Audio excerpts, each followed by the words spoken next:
So the beginning part of my awakening was having the awareness of those who have been manipulating and keeping humanity in a specific bandwidth of consciousness for their agenda, who are being turned the darkness.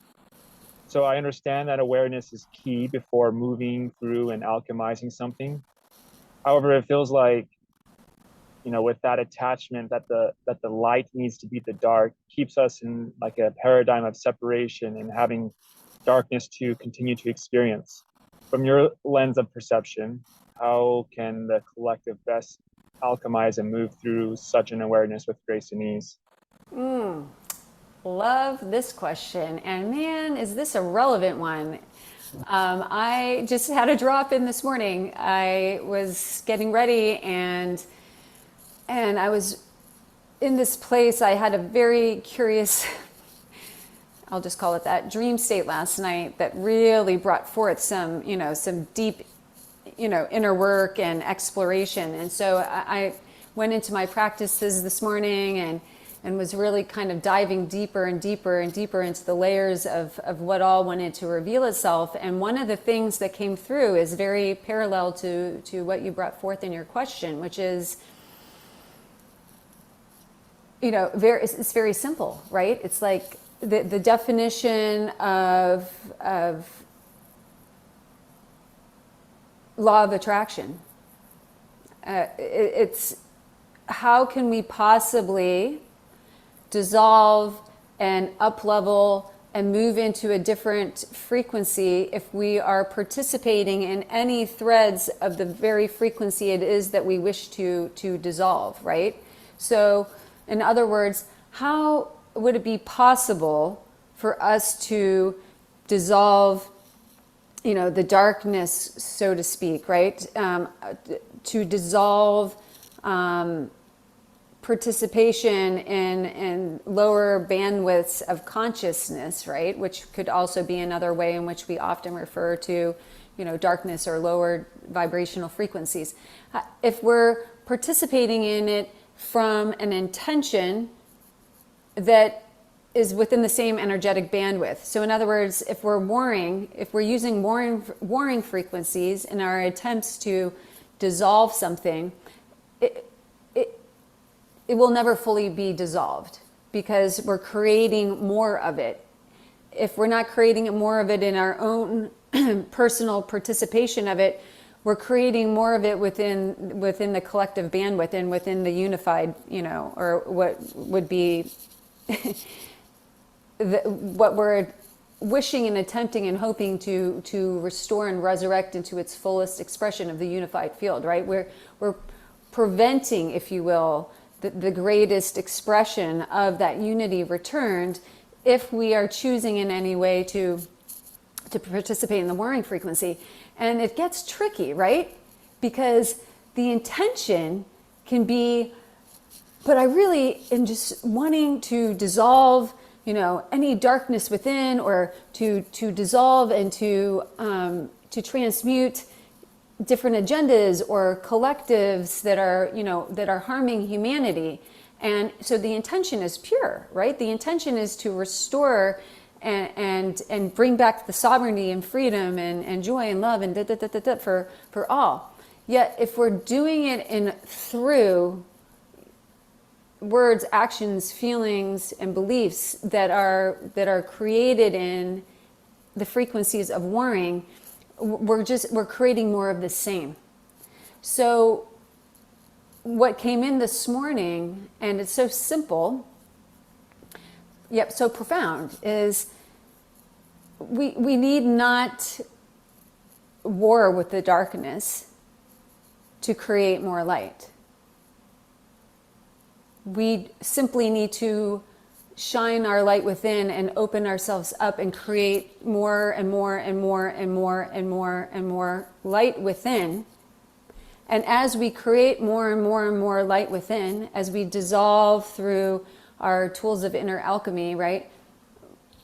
That which is void of the light within, in a way of, and the intention of unity and the intention of love and the intention of compassion, the darkness simply no longer has a place.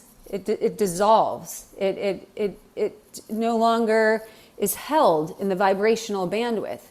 So we're in this precious time right now where we're really being called forth, and a lot of us that are here and now and participating in this are really being called forth to come into this place of and to resurrect and to ignite the masters of 0 point that we are, the masters of neutrality that we are, the beings of pure light that we are at our core essence, as our truest selves, so that we can raise the frequency and the bandwidth of light to such a degree of brightness that it no longer holds within it the spaciousness for that which is in polarity to it, right?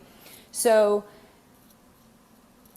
it's challenging, as we know, because we've been trained and imprinted within our carbon-based DNA and imprinted for so many years to have one way of participating with going from this to this, right? And to go from this to this, it's but the butting of heads, and really it's been coming through for years now.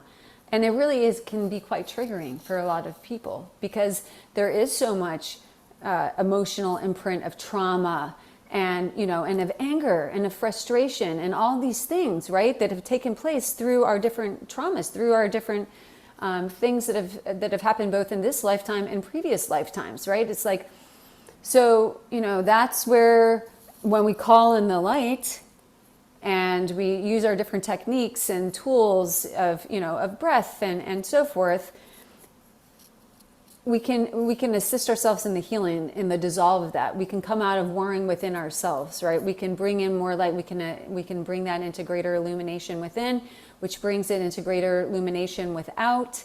And each and every one of us that shows up in this way, each time we do, it's a huge ripple effect, a huge invitation, a huge bandwidth, but it starts with us, and it starts with our own recognition of where are we warring with the light and the dark within ourselves, right? Where can we be more accepting of the spaces that maybe hold a lower vibrational frequency, and and accept them and embrace them and love them and bring them in and resurrect them and into their into wholeness, right? Disentangle, transmute any of the frequencies of lower vibrational bandwidth, or could be seen as darkness, and bring the light into it, right? Bring it home. Hopefully that was that answered the question. And I'm just curious to know if this video was going to be sent to everyone over the world. So because I'm really interested, like if the collective would see this video, so the military, people in the police force, everyone who is like actively participating in that warring frequency, would this be the advice to start going within, and as far as really trying to transition out of having something to fight against?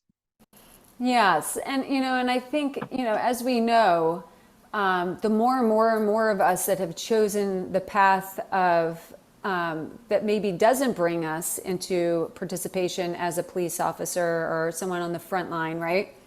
And the more and more of us that have come in through other vehicles of and levels of participation, the more that we do dissolve the inner warring and and beacon out our greatest light, the more we can hold the spaciousness and the bandwidth for those who have come in with that unique assignment, right? That are more entrenched in it, if you will, right? It's going to likely take, and not, of course, we know there are exceptions to every rule, but if someone is here and that's their their calling, I feel like it's going to take a lot of the collective to really do the inner work and come into these greater places of recognition of how peace and neutrality and love and and so forth are truly, the solutions to dissolving all of these systems of combativeness and separation and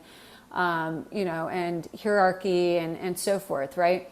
So yes, that is the message, and and compassion, right? Compassion for those who it may take many, many messages and many, many messengers for it to be able to meet, them at a place where it's ever embraced and brought forth and celebrated and embodied, right? Thank you for answering that. I know that's kind of like a hot seat question, but yeah, answer my question. Yeah, because, as we know, as things are in this place of massive reorganization, those types of positions and those people that are, having the courage to come into this lifetime and participate in this, are, we're not at a place as the collective of humanity, from my vantage point right now, for there not to be any police officers and people there, here to try to keep things, in a place of order, right? As this is, we're not quite there, and so there are going to be phases and of transitioning, and and I hold the immaculate flame of hope, and I see that these timelines are not that far removed from this now moment of participation, which is fantastic. And yet we will see likely some pockets of greater reorganization, aka chaos, prior to seeing those timelines just mentioned.